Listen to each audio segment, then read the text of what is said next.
सभी को नमस्कार। बच्चों, कक्षा 11वीं की हिंदी ऐच्छिक की अर्धवार्षिक परीक्षा शुरू होने वाली है और इसके लिए काव्यखंड के 4 पाठ आ रहे हैं।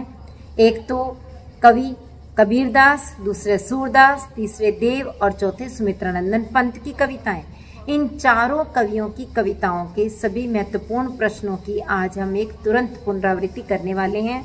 तो चलिए देर ना करते हुए जल्दी से शुरू करते हैं। बस अगर आपने चैनल को सब्सक्राइब नहीं कर रखा वो कर लीजिए और साथ ही साथ बेल आइकॉन को भी दबा लीजिएगा ताकि मेरी हर लेटेस्ट वीडियो की अपडेट आप तक तुरंत पहुंच जाए। अरे इन दोहुन राह ना पाई से कबीर का क्या आशय है और वे किस राह की बात कर रहे हैं। तो इस प्रश्न का उत्तर है कि यहाँ कबीर हिंदुओं और मुसलमानों उन दोनों की बात कर रहे हैं कि इन दोनों ने ही ईश्वर प्राप्ति का सही रास्ता नहीं जाना, सही तरीका नहीं जाना। दोनों के ही धर्म में अनेक प्रकार के आडंबर हैं और ये दोनों ईश्वर तक पहुंचने के लिए विभिन्न प्रकार से दिखावेबाजी करते हैं और ईश्वर तक पहुंचने की सच्ची राह की बात यहाँ पर कबीर कर रहे हैं। अगला प्रश्न है, हिंदुअन की हिंदुआई देखी तुर्कन की तुर्काई। इसके माध्यम से कबीर क्या कहना चाहते हैं और वे किन विशेषताओं की बात करते हैं। हिंदुअन की हिंदुआई यानी हिंदुओं के धर्म की बात और तुर्कन की तुर्काई यानी मुसलमानों के धर्म की बात। तो यहाँ कबीर कहना चाहते हैं कि उन्होंने हिंदुओं और मुसलमानों दोनों के ही धर्म को अच्छी तरह से देख लिया। दोनों में ही अनेक प्रकार के आडंबर हैं और वे अपने अपने धर्म की केवल बड़ाई करते हैं, जबकि वास्तव में दोनों में ही कथनी और करनी में जमीन आसमान का अंतर है। वे दोनों ढोंग आडंबर अधिक करते हैं। तीसरा प्रश्न, बालम आवो हमारे गहरे में कवि किसका आवाहन कर रहे हैं और क्यों। तो इसका उत्तर क्या होगा, यहाँ कवि स्वयं को ईश्वर की पत्नी मानकर और ईश्वर को अपना पति मानकर बात कह रहे हैं। वे ईश्वर को बालम कहकर पुकारते हैं और अपने इस शरीर रूपी घर में आने के लिए निमंत्रण देते हैं, क्योंकि वे ईश्वर से विरह के कारण अत्यंत दुखी हैं और अपनी इस विरह पीड़ा को शांत करने के लिए वे ईश्वर से मिलन चाहते हैं।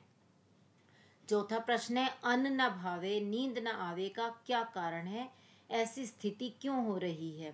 तो इसका कारण यह है कि कबीर ईश्वर से मिलन चाहते हैं और ईश्वर से विरह के कारण ना मिल पाने के कारण उन्हें ना तो अन्न अच्छा लगता है और ना ही नींद आती है।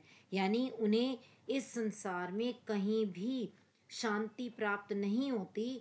उन्हें भोजन भी अच्छा नहीं लगता और नींद तक नहीं आती। हर समय एक बेचैनी छाई रहती है। यह स्थिति विरह के कारण ही है।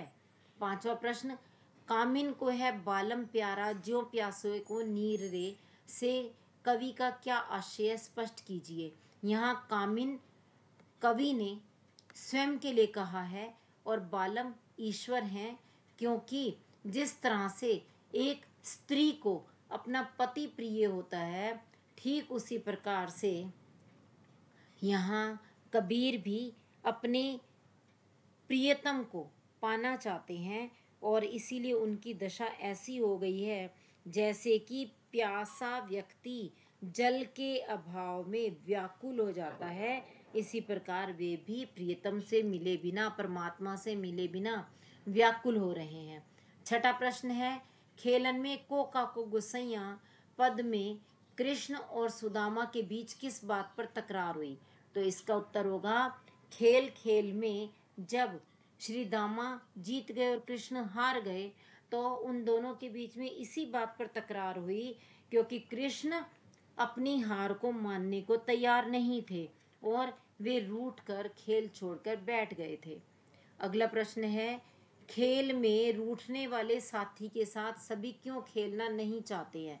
सातवें प्रश्न का उत्तर क्या होगा कि खेल में रूठने वाले साथी के साथ कोई भी खेलना नहीं चाहता, क्योंकि खेल में सभी बराबर हैं। खेल में हार जीत तो होती ही रहती है, लेकिन हार जाने पर रूठ कर नहीं बैठा जाता और हारने वाले को अपनी बारी अवश्य ही देनी पड़ती है। जो अपनी बारी नहीं देता उसे खेल खेल में अच्छा भी नहीं माना जाता। यह खेल भावना के विरुद्ध है। अगला प्रश्न है 8वां, खेल में कृष्ण के रूठने पर उसके साथियों ने उन्हें डांटते हुए क्या क्या तर्क दिए। तो इसका उत्तर क्या होगा? खेल में कृष्ण के रूठने पर उसके साथियों ने यह तर्क दिया कि तुम जाति पाति में हमसे बड़े नहीं हो, हम भी तुम्हारे ही समान एक ही जाति के हैं और इसीलिए हम तुम्हारा रौब क्यों सहन करें। तुम व्यर्थ ही हम पर क्रोध करते हो, जबकि तुम हार गए और श्री रामा जीत गए हैं। हम कोई तुम्हारी शरण में नहीं बसते, इसलिए अकड़ने की कोई बात नहीं है। खेल खेल में इस तरह की बेईमानी नहीं करनी चाहिए। अगला प्रश्न है, कृष्ण ने नंद बाबा की दुहाई देकर दांव क्यों दिया। इस 9वें प्रश्न का उत्तर होगा, कृष्ण ने नंद बाबा की दुहाई देकर दांव इसलिए दिया क्योंकि वह अभी खेलना चाहते थे, वह खेल को बीच में रोकना नहीं चाहते थे।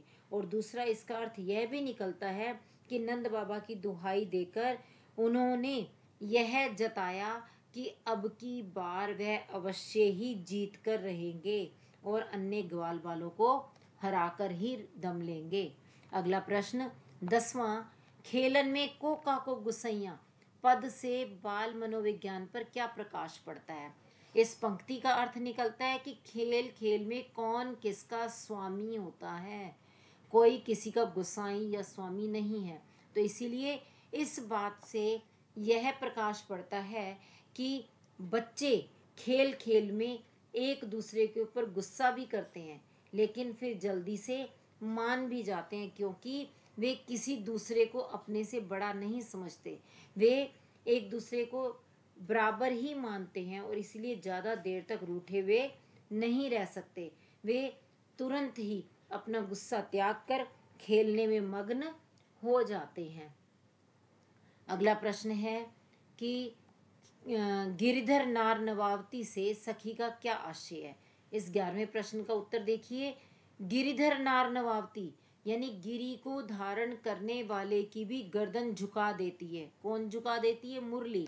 तो यहाँ सखी मुरली के लिए कह रही है कि जिस कृष्ण ने गोवर्धन पर्वत तक को अपनी उंगली पर उठा लिया था और वे उस पर्वत को उठाते समय भी नहीं झुके थे, उसी कृष्ण की गर्दन को यह मुरली जब कृष्ण बजाते हैं तो गर्दन को यह झुका देती है।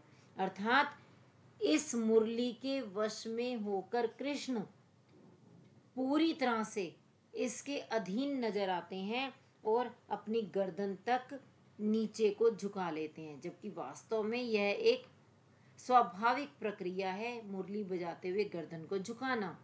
12वां प्रश्न है, कृष्ण के अधरों की तुलना सेज से क्यों की गई है।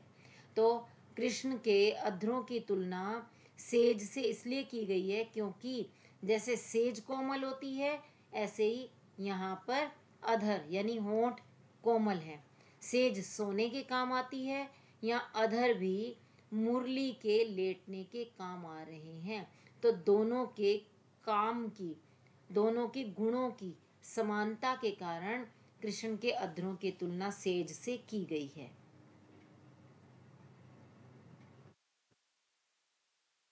13वां प्रश्न है, हंसी की चोट सवैये में कवि देव ने किन पंचतत्वों का वर्णन किया है तथा वियोग में वे किस प्रकार विदा होते हैं।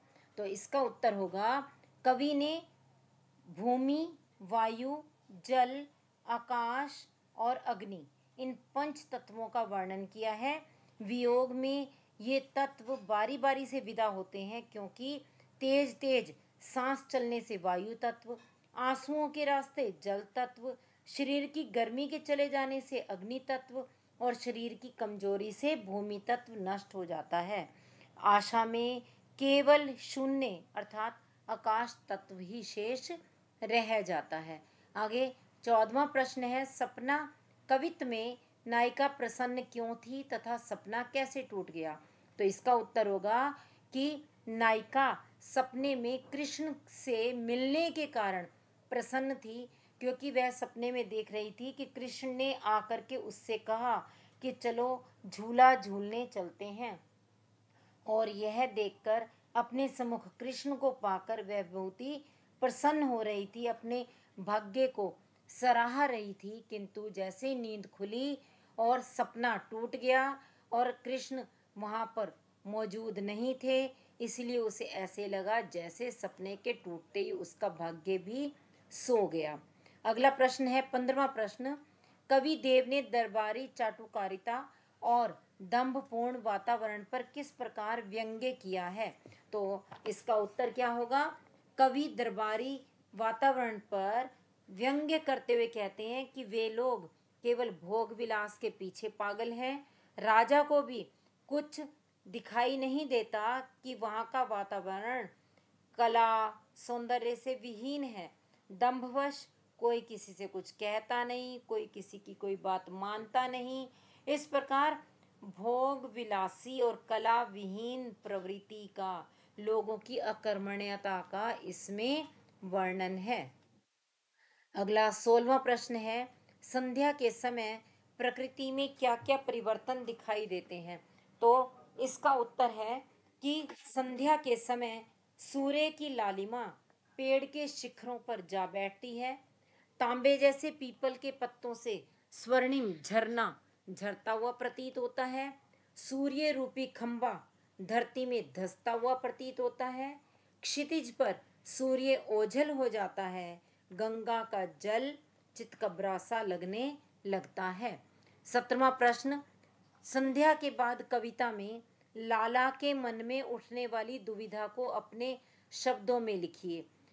तो संध्या के बाद कविता ये बताती है कि लाला के मन में ये विचार उत्पन्न होते हैं कि आखिर संसार में, जीवन में दुख, दीनता, उत्पीड़न क्यों है? उसके मन में सुख क्यों नहीं है? वह अपने परिजनों के लिए स्वच्छ घर क्यों नहीं बना पाता? वह भी शहरी बनियों के समान उन्नत क्यों नहीं हो जाता? उसके लिए भी महाजनों के जैसी सुविधाएं क्यों नहीं हैं?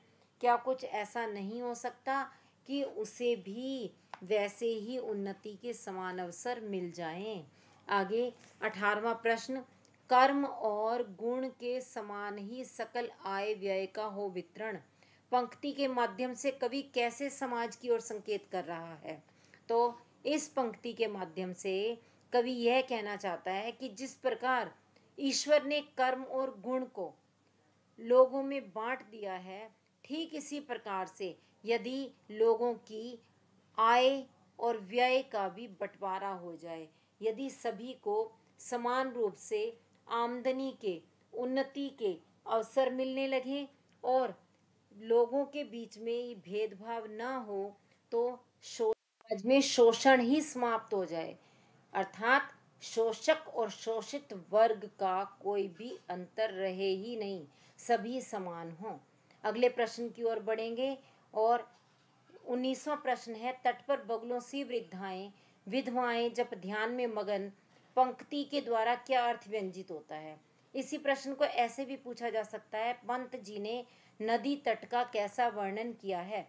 तो इसका उत्तर होगा, संध्या के समय नदी के तट पर बैठी हुई वृद्धाएं और विधवाएं जो जप ध्यान आदि में लीन होती हैं, उनकी स्थिति सफेद बगुलों के जैसी होती है, क्योंकि वे भी सफेद बगुलों जैसी ही सफेद साड़ियां पहने हुए होती हैं। उनके भी सिर बगुलों की तरह ही घुटे हुए होते हैं और उनके हृदय के अंदर का दुख भी नदी की धीमी धीमी धारा के साथ बहता हुआ सा लगता है। अगला प्रश्न है। शाम होते ही कौन कौन घर की ओर लौट पड़ते हैं? संध्या के दृश्य में कौन कौन अपने स्वर भरते हैं? संध्या के बाद कविता के आधार पर लिखिए। तो इस 20वें प्रश्न के उत्तर में हम बताएंगे कि संध्या होते ही, शाम होते ही पक्षी, गायें, कृषक सब अपने घरों की ओर लौट पड़ते हैं और संध्या के दृश्य में स्वर भरने वाले पक्षियों की चहचहाहट है और मंदिरों की आरती में बजने वाले शंख व घंटे हैं। तथा आकाश में उड़ते हुए पक्षियों के परों और कंठों का तेज स्वर है जो आकाश में तीर के समान जाता हुआ प्रतीत होता है। मैं आशा करती हूँ कि आपको ये सभी प्रश्न उत्तर समझ में आ गए होंगे। यदि फिर भी किसी तरह की कोई समस्या है तो आप उसके बारे में कमेंट बॉक्स में लिख करके पूछ सकते हैं और डटकर तैयारी कीजिए, अच्छे से अंक पाइए। धन्यवाद।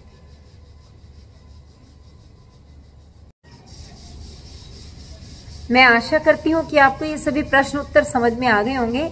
यदि फिर भी किसी तरह की कोई समस्या है तो आप उसके बारे में कमेंट बॉक्स में लिख करके पूछ सकते हैं और डटकर तैयारी कीजिए, अच्छे से अंक पाइए। धन्यवाद।